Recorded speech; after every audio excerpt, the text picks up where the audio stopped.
Hello बच्चों, मैं आपको बताने जा रही हूँ होम साइंस में अपशिष्ट कचरा प्रबंधन, यानी कि कचरे का इंतजाम कहाँ किया जाता है, कैसे किया जाता है, क्यों किया जाता है। देखो, बीमारियों से निकलने के लिए हमें कचरे का प्रबंध करना अत्यंत आवश्यक होता है, क्योंकि कचरा जो होता है वो एक तरह से गंदगी होता है। गंदगी होने के कारण हमारे घर में, अगर हमारे घर में गंदगी होगी तो क्या होगा, हम अनेक प्रकार की बीमारियों का हमें सामना करना पड़ जाता है। अच्छा, उसका प्रबंध करना अत्यंत आवश्यक होता है। इसके विषय में कुछ मैंने मोस्टली क्वेश्चन छांट कर लिखे हैं, जो कि बोर्ड के लिए भी मोस्टली है। अब मैं आपको समझाने जा रही हूँ क्वेश्चनों के आंसर। अपशिष्ट कचरा प्रबंधन से आप क्या समझते हैं? अपशिष्ट कचरा प्रबंधन क्या होता है? हमें कचरे का इंतजाम किस प्रकार से करते हैं।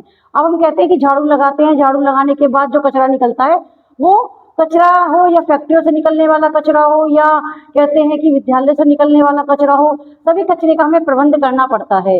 अब प्रबंध कहाँ करते हैं? हम घरों के कचरे को डस्टबिन में डाल देते हैं, और डस्टबिन का कचरा कहाँ जाता है? बड़ी बड़ी गाड़ियों में जाता है। अब वो गाड़ियों वाले क्या करते हैं, उन गाड़ियों के इनकी प्रक्रिया क्या बनाते हैं, वो गाड़ी के कचरे को ले जाकर या तो गड्ढों में गाड़ देते हैं, या वो कचरा छांट कर उसको जला देते हैं, या नदियों में बहा देते हैं, या फिर उसकी खाद बना देते हैं। गड्ढों में गाड़ कर उसके ऊपर मिट्टी डालकर उसकी एक कार्बनिक खाद, बढ़िया खाद बनकर तैयार हो जाती है, जो कि उपजाऊ मिट्टी के लिए बहुत ज्यादा उपयुक्त मानी जाती है।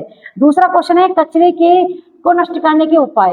अब जो कचरे को नष्ट करने की ये और ये आपके प्रक्रिया और उपाय दोनों ही सेम एक जैसे क्वेश्चन बन चुके हैं।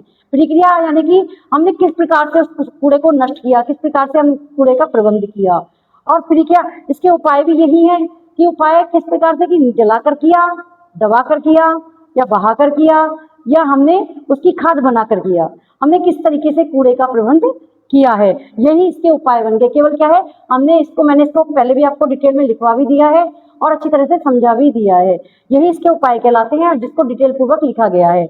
और तीसरा है क्वेश्चन आपका मोस्टली, घरों में कचरा कितने प्रकार का होता है, वर्णन कीजिए। घरों में कचरा कई प्रकार का होता है माना जाए तो। पहला कचरा, अगर हम आलू छीलने बैठ जाए तो वो आलू गीले गीले से होते हैं तो वो गीला कचरा माना जाता है। दूसरा, अगर हम झाड़ू लगाने खड़े हो जाए तो वो कचरा सूखा माना जाता है, हम उसे जला भी सकते हैं।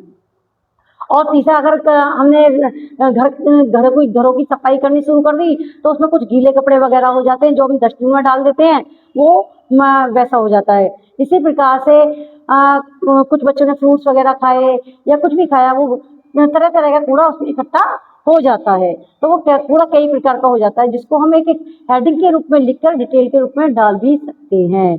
अगला, घरों में मोहल्ले के कचरे को किस प्रकार से दूर किया जाता है। जो घरों और मोहल्ले के कचरों को हम एक छोटे से डस्टबिन में नहीं, एक घरों का जो कूड़ा होता है वो तो हम डस्टबिन में डाल सकते हैं, लेकिन जो मोहल्लों का पूरे सारे घरों को मिलाकर और कूड़ा हो जाता है मोहल्ले का कूड़ा, यानी कि पूरे मोहल्ले का कूड़ा जो इकट्ठा किया जाता है उसे हम डस्टबिन में नहीं डाल सकते। उसके लिए तो बड़ी ही गाड़ी आती है और उसके अंदर वो कूड़ा डाल दिया जाता है, यानी गाड़ियों के द्वारा, डस्टबिनों के द्वारा, ट्रैक्टरों के द्वारा, इन ट्रकों के द्वारा ये कूड़ा हम इसका प्रबंध कर सकते हैं, और यही कूड़े का इंतजाम करना कहलाता है। और इसी प्रकार से ये चारों क्वेश्चनों को मैं आपका वर्णन भी कर चुकी हूँ और आपको डिटेल में भी वर्णन दिखा भी चुकी हूँ। आपको अगर ये क्वेश्चन ढंग से समझ में आए हो तो इसको सब्सक्राइब कीजिए, लाइक कीजिए, कमेंट कीजिए। धन्यवाद।